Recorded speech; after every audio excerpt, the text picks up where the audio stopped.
e lì registrammo l'intervista che mi hanno detto tutti quanti che è stata la più lunga in assoluto, nel senso che è durata più o meno 4 ore, credo. A un certo punto mi ricordo che Giuseppe Tornatore mi ha detto forse dovresti bere un attimino perché hai le labbra secche, ed effettivamente ricordo che poi Ennio, quando è finita l'intervista, ha detto poi ci sentiamo dopo che è finita l'intervista. Infatti ci siamo sentiti perché voleva sapere cosa mi aveva chiesto, era curioso, no? Hai parlato bene? Ho detto sì, ho parlato bene.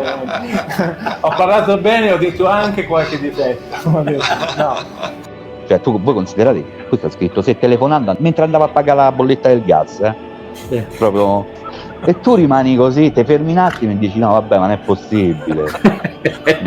Tostelli Pereira che lui non sapeva che pezzo scrivere, e fuori c'era una manifestazione con i tamburi e lì è uscito fuori, per non parlare 900 poi, con un pezzo di carta, durante la proiezione su un pezzo di carta, su un tovagliolo ha scritto 900, e tu stai là mentre missi e dici vabbè, ma io non può essere, cioè te vengono i brividi, cioè